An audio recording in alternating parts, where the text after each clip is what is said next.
Okay. So we're going to get started. As I was saying with Noah, I think there's a strong reason that Noah's wife's name is not in the Torah, because even Noah himself is very nondescript. You might even wonder why Noah's name is in the Torah, because as we see him, he's described as someone who is a tzaddik b'dorotav. He is someone who is righteous in his generation. Which every time we look at that, many people ask, does it say he's righteous in his generation? Does that mean if he was in a different generation, would he be not very known or not very righteous? Or was he in such a generation of people that were so unrighteous that he stood out and was above them? So Noah and Noah's story, he really did not put up any discussion. God warned Noah that there would be a flood that would wipe out the entire world. And as opposed to Abraham, who argued with God to save even the smallest amount of people, Noah never argued about saving the world from a complete devastation of humanity. Noah was simply a pawn, perhaps, in the story. And so it's no wonder, or at least no wonder to me, why Noah's wife, her name, is left out. We're going to move on and do a few more. We're going to do 3 other women, at least in some of the time provided. But I wanted to start each section with a piece of art and have people take a guess at the person or people that are described in this picture. So who is this picture of? Who is this a painting of? So is that Noah's son? Is that Noah's wife? No, so we're past Noah. It's not Noah, it's not Chava. So it's past Noah.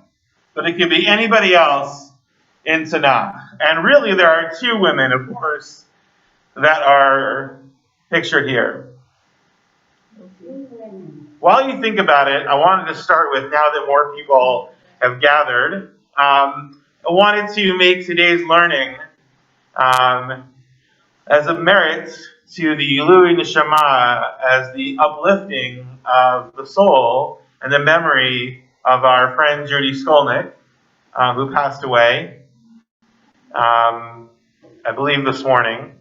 I knew her from my work here, and I know her daughter from, her daughter is the director of the nursery school. A very sweet woman, a woman who always had nice words to say for other people, and a real light in our community. So wanted to add that to our learning today. Thank you. So if we look at this picture, can you hear me okay? Yeah. Off the mic? Okay, so there, can everyone see the woman in the back? Okay, the woman in the back is holding a child, a young child. The woman in the front looks like she's maybe leaving with an older child. Yeah, the little girl, boy. So you don't know that this is a boy necessarily, but this is a boy, that's an older boy. That's a man with his back turned, or I think it's a man. It's Abraham and Isaac. Abraham, and who are the women? These out. Right, so we have Sarah. Okay, sorry, I didn't hear you. Sarah is holding Yitzchak, is holding Isaac. And it's not clear what's happened, but she's walking away, Hagar. And Hagar is being sent away. So this is a dialectic and a problem we really see very early on in the story of Genesis. If we look at the story of Genesis, a story of really Abraham and Sarah, it is not a love story, as maybe we would not expect one to be. When we meet Abraham and Sarah, they seem to be beyond almost the age of having children. Together, they have never had children. But Abraham, by this point, and really 13 years prior, had their son Ishmael, the fifth character in the painting here. And we see the story of Abraham and Sarah really focused on Abraham, if we're being direct about it. We try to be inclusive of Sarah when we discuss it and know about it. But it is Abraham who is the focus of a famous midrash, a famous oral story of how Abraham finds God. Because when we open the book, we open the story, we really begin with the portion of Lech Lecha, the portion that begins with go for yourself. A portion that immediately throws us into the story of how God finds Abraham. And does not tell us about how Abraham finds God. And we only really know that through the extra oral story, the midrash, of how Abraham is walking alone in the woods, and he sees some kind of a building, a house, but a prominent house, who in that house, there's a fire lit, but it looks as if there is no one who had created the fire. It looks as if the fire started on its own. And the rabbis tell us that this story is, of course, a metaphor to the creation of the world. And Abraham sees this house who has a fire lit on the inside. And he also really, what it's telling us, is that he sees that this world that we see before us is created with a seeming logic to it. Certain animals eat other animals. Certain animals have and eat behaviors and physical parts to them that make them more adaptable to their surroundings. And this world is created in a way where it could be said that there's no logic, because there's no one very obvious who's created it, but there must be someone who made it so. And this is how Abraham, we think, how the rabbis understand, discovered there to be a world. But this is really how Abraham discovers God. He then takes this revelation, we assume, back to his wife Sarah, and we really don't hear much about Sarah's reaction. But it would seem that Sarah is on board. Sarah takes up this responsibility. And what is that responsibility? What is he really charged with doing? What is his responsibility to God?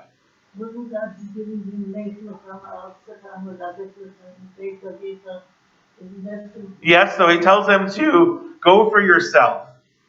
From the house you knew to a land I will show you. Aretz Areka, that I will show you. And that's the beginning really. But what is Abraham charged with? And we talked about this a little bit last week. Right? Abraham was the first what? That's a little later. That's a means to the end. That's one of his 10 tests, that he was going to be an obedient servant. But Abraham was the first what? Jew. So that's possible, although the Jew is really or the origin of Jew comes from Judah. And that, of course, the first mention of someone being an Ish Yehudi is in the story as Mordechai, but from the tribe of Judah, which of course Judah himself does not come up until the great-grandson of Abraham. So he's not a Jew. He may be a Hebrew. He may be the first Hebrew, but he's something else. The first what? First man who believes in one God. Potentially. So the first monotheist.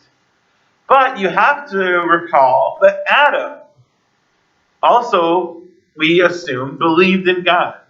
He heard this voice. He responded to the voice. You might make the argument that he didn't know that was God, that that was the controller of the universe, so the God we know. But I would argue that Adam is really the first person to believe in God enough to communicate. Abraham is the first teacher of God, the first one to bring out the teachings of God into this world. And Sarah along with Abraham. Sarah and many, yes? So what was his teaching? His teaching, Open his hands to neighbors. right? But that was a means to the end. So what was the teaching? One God. That's what he teaching. But you said he believed in God. But Adam didn't teach God. Noah didn't teach God. Right. Okay. So he was teaching one God by saying there can't be a wooden God. Is that what he's saying? Right. At that point, there were tribes. And the tribes, we assume, believed in many gods, a god of, sun and a god of wind. Now, just as a side note, not what I came to discuss today, but that's mostly what we think about. We mostly understand there to be a world where Abraham was the first person to teach about the world. But according to Nachmanides, the Ramban, not the Rambam, but Nachmanides, the Ramban, he actually understood that Adam was also, he also understood, as we do, that Adam was the first person to know God. And that belief and that faith spread to his children and their children and many generations. But for some reason, when we got to Abraham, the world was starting to change, or perhaps had changed so much. And according to Ramban, and this is what he discusses in his first comment in the Torah, he says that originally we believed in one God, but then we saw the blessing of the sun, and the blessing of the moon, and the blessing of all of our goodness, etc. And we started to say a similar blessing, of course not the same blessing. We started to say, thank you, God, for the sun. Thank you, God, for the moon and my food and my family. But eventually we stopped saying, thank you, God, for the sun. Eventually we started to say, thank you, sun. I'm so glad there's a sun. The moon is so lovely. This food is so wonderful. Maybe even Shabbat is so wonderful. Maybe even Challah, so to speak, is so wonderful. And that seeming accident or unintentional omission of God, according to the Ramban, led to a worship of the sun and a worship of the moon. Perhaps, although there wasn't a Shabbat yet, there wasn't kosher yet, there wasn't challah yet, the Ramban might tell us that there is still that potential. That although the core of our Judaism, or the core of what the rabbis ask us the core to be, the core is still Shema Yisrael. The core is still that God is one, that there is one God. But you can see there is a potential for us to simply worship Shabbat, worship Yom Kippur, to understand the traditions so deeply, and to get so much enjoyment out of them. It is easy to unintentionally cut out God from that experience. And there are plenty of people, and it's not to say that it's wrong, it's who we are in different ways. And I hope I don't sound, judgmental, but I know when I was a rabbi a pretty big university. And I was very surprised. It was the first time I met someone who was completely orthoprax. Now, there's orthodox and there's orthoprax.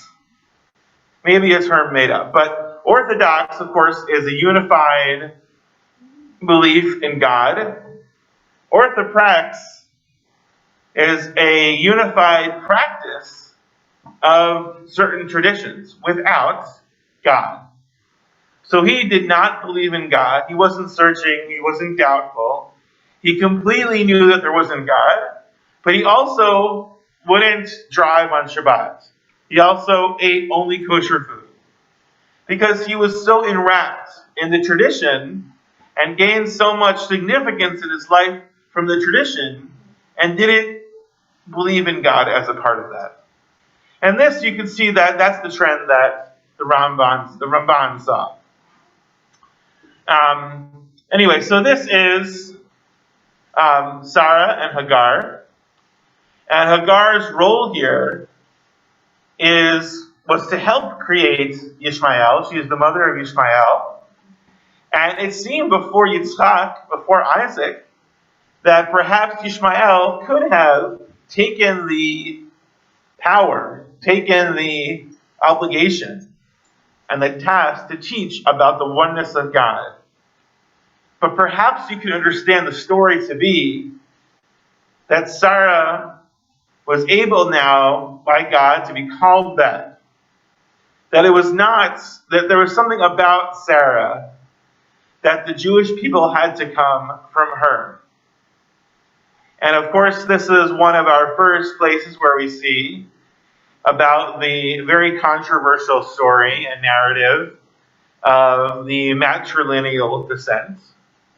But this is seeming that Isaac begins the Hebraic, or Jewish even, line, and Hagar and Ishmael do not.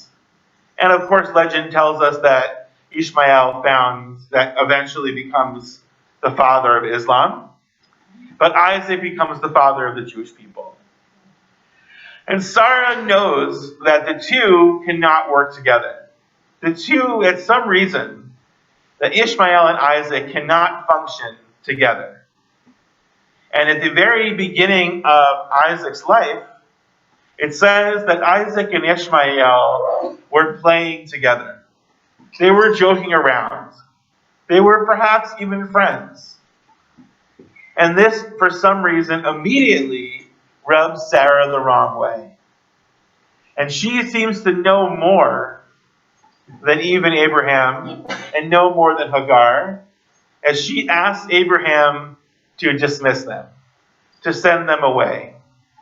But later in the life of Hagar, Sarah dies. Sarah predeceases Hagar. And the very end of the Abraham story, or at least the trail ends, Abraham marries a third woman. Or marries a second woman, but partners with a third woman. And her name is Keturah. The rabbis want to know, where does this woman come from? Who is this woman, Keturah? Never heard the name. So they tell us that Keturah is Hagar. That he marries Hagar, telling us that Sarah is a partner in teaching, a partner in creation of the Jewish people, but Abraham was really in love with the woman in the foreground, not in the background. And perhaps even in this picture, we see Abraham turned away, perhaps noting a sense of ambivalence. Right? Does everyone see Abraham in the picture? Yeah. Abraham, you can barely see, but you can see his hair and his neck here in the back. Abraham is... That's the painter's vision and his idea. Yeah, of course. Doesn't mean it's true. Well, what's true, right? Every time we translate even a verse, yeah, we create a midrash. And we create our own story. Every time we think about it, even in Hebrew, we have to understand it. And every time we envision it, right? When you read the story, it says the very basic idea. But what was Abraham wearing when he slaughtered his son? We have no idea. Was it cloudy? Was it rainy? Was there an earthquake? We don't know. So everything we add to the picture, creates a larger story for us. So here, now of course, the artist turns the background. Why does he turn his background? The artist. Just thoughts. There's no right or wrong because it's just the artist's interpretation.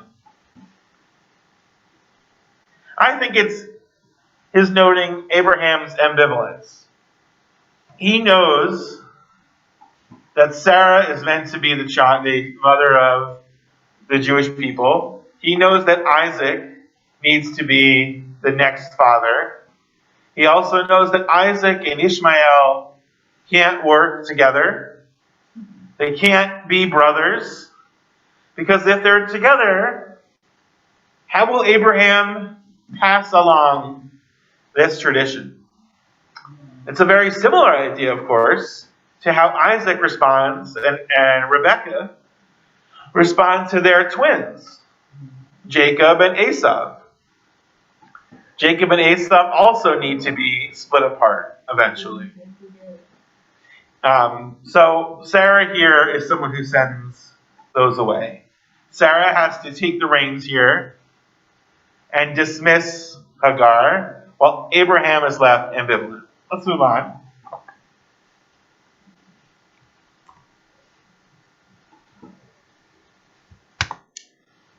Try to move on? Okay. Didn't Sarah want to have Hagar to get the children because she couldn't have anything? Sarah originally wanted Hagar to have a child with Abraham because Sarah could not. So Sarah also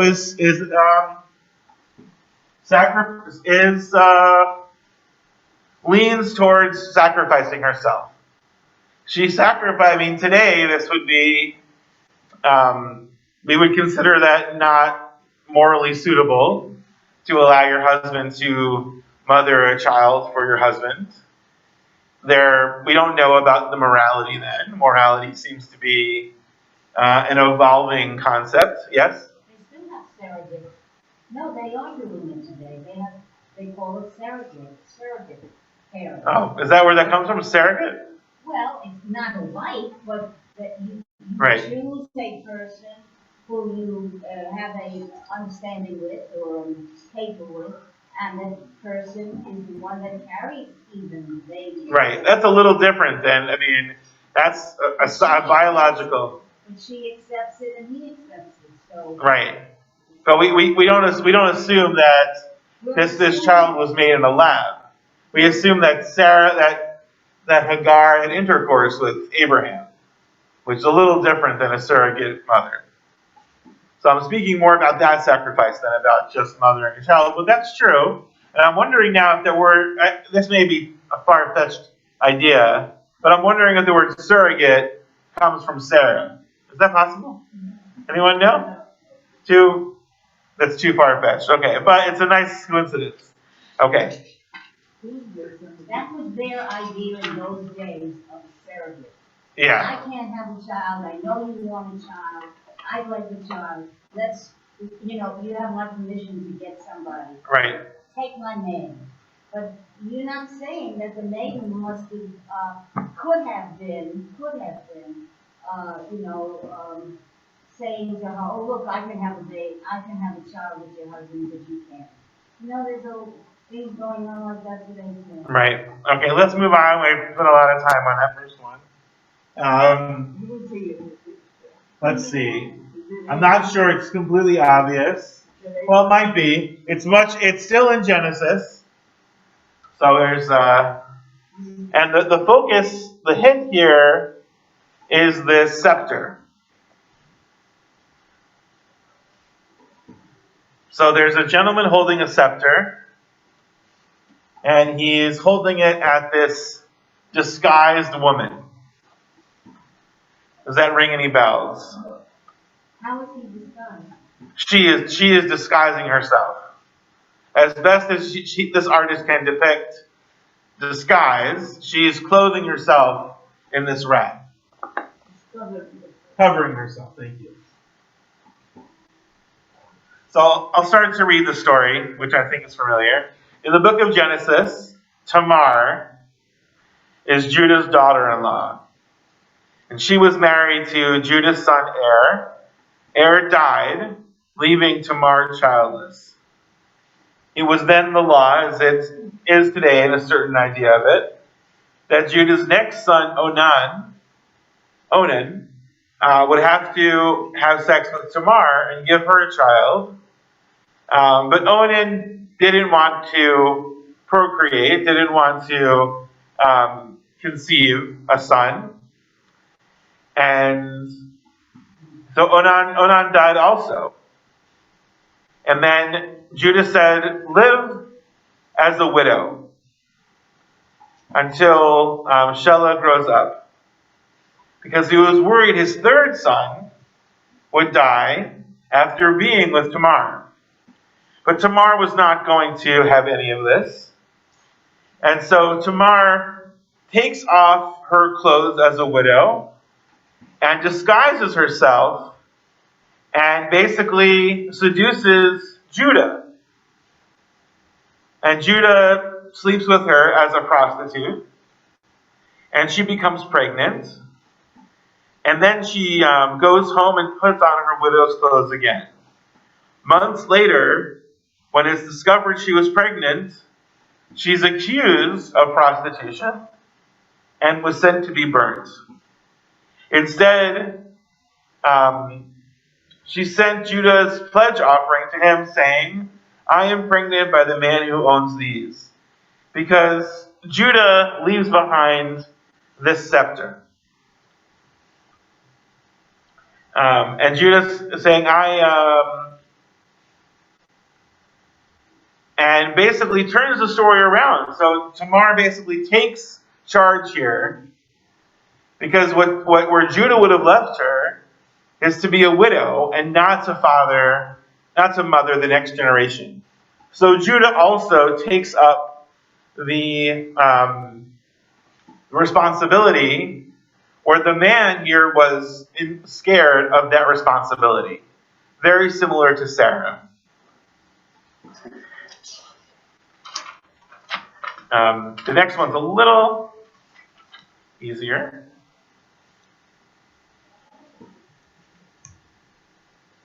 Maybe not. So here we have a woman in the fields with the wheat crop. And we have, I'm not sure what the younger gentleman, but we have an older gentleman. Anybody, any other clues here? Let's see, let's get this thing out of the way. That's Boaz, right? And who's the woman? Yeah. Or it could be Ruth. Ruth, right? So Ruth is also a story of a world, it is the story of a woman in a world that's confused about what should happen next. A world of famine, a world where we're not sure what's going to happen next in our lineage. But Boaz is an older man, and Boaz has the potential to not marry again. And Ruth, whose family is Moabite, it seems that she wants to be with the Jewish people and continue this line. And she does something that today we would view as also morally ambiguous. She goes into bed with Boaz, and from this relationship, Ruth becomes the ancestor of King David, and that's described in the book of Ruth. And further down in the story, further down the line, we'll know that King David, we believe, Judaism believes, the rabbis believe, that King David will be the ancestor of the Messiah. Whenever, if ever, the Messiah comes, King David will rise, the Messiah will rise from the same line as King David. So again, we see in these three stories, what the women are doing is taking a place where we're not sure what was next and really change the tide. Uses their influence, uses their courage, uses their ability to see past the four sides of the box to look to other ways of what's being described. Yes, ma'am. It wasn't Ruth herself. Naomi told her, this is your uncle, and he has got money, he owns this place. Right. Go to him. She told her. Okay. Okay, but she did it. Okay, fine. So Ruth and Naomi. But that's an important point. The way you're putting it, you're saying that Ruth did it on her own. You know, right after you talked about a so-called prostitute. So I just wanted you to be clear that she didn't do it on her own. She was told this is the thing to do. Okay, fine. So she was influenced by others. But so then perhaps the focus is Naomi. Still, there was Naomi with Ruth at her side. They were able to see a difficult situation and make it for their own. I'll cut out the slide now because the rest is not about the slide. So similar to Sarah. Exactly, and similar to, let's see, It shows you all around that women are sacrificing for the good of the nation. Right, it's sacrifice, but what else is it? What else besides sacrifice? So it's also an ability to see past, which is obvious. It's an intuition. It's the ability to not just look to one set plan, but to see beyond which has happened. It's the same story, as I mentioned already, with Rebecca, who was able to essentially deceive or manipulate Isaac. And at least one other story which we have time to discuss is the book of Esther. So in the book of Esther, what does Esther do similar to these women? And Esther also does not work alone. Similar to this situation, she works with Mordecai. But she is perhaps more influenced by Mordecai than I would, maybe the same as Ruth is influenced by Naomi. But she uses her quiet power, her perhaps seduction, but also her relationship with King Ahasuerus. It's not just that she goes down to lie with King Ahasuerus in the story of Esther. It's that she really develops a deeper relationship, that it's not just that King Ahasuerus is attracted to Esther physically. He loves Esther, King Ahasuerus. And when the king in the story makes a very big, he puts out there a very big possibility. He says once he realizes that Esther is Jewish, and once he realizes what Haman was planning, what does the king offer to Esther?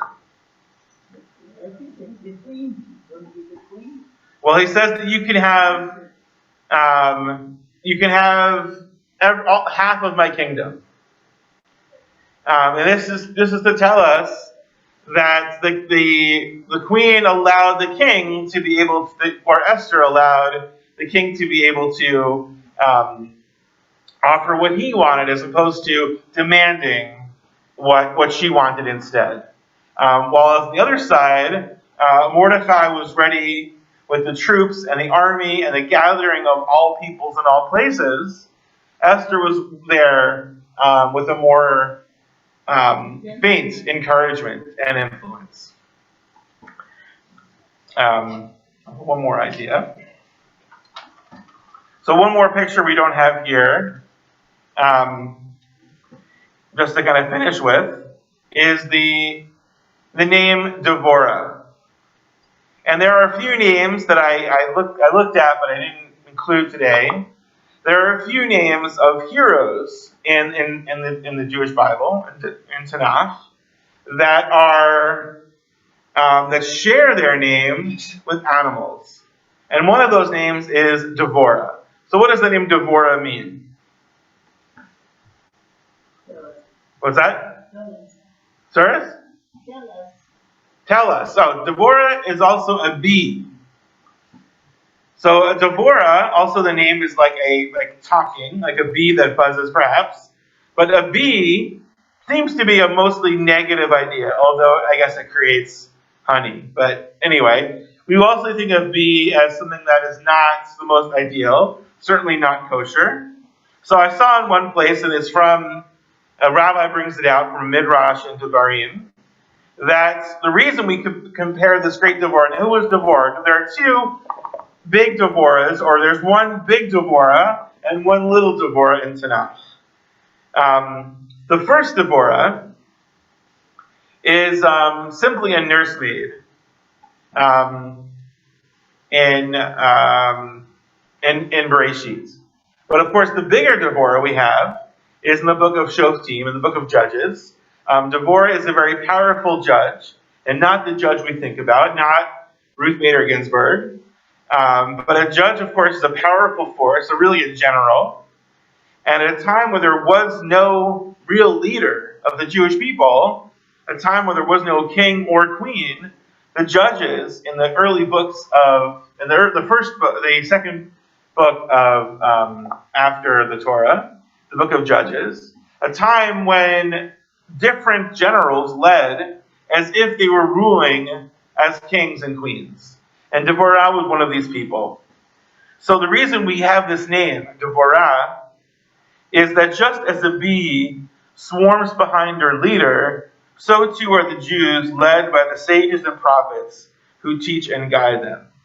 Just as the sting of the bee is bitterly painful, yet its honey is sweet, so does the Torah bring bitterness for those who do not always follow her ways. Just as the nature of a bee is to collect pollen and nectar for others, so do the Jews toil, accumulating Torah and the commandments, not for our own benefit, but as it benefits God, our leader in heaven, our Father, our Mother in heaven. So this perhaps is why Devorah, while seemingly a negative name, is actually a very powerful figure in Tanakh, and perhaps is a glimpse in how Tanakh, or how the Judaism views female leadership as opposed to male leadership in Tanakh. Today, of course, there's not as much of a separation of those two things. We look to a world where we view people as equals, but in the times when the Tanakh was revealed to us or written before us, we see that there was a different category of these two types of leadership. While the men in Tanakh lead with power and might and fear and being very bold, women lead with the sweetness. Women lead with the creation of something that is sweet to us and attractive to us, and brings people closer, not through our outwardness, but by our inwardness and our influence. Thank you, everyone. Any other questions or comments? Thank you. Okay, thanks everyone so much.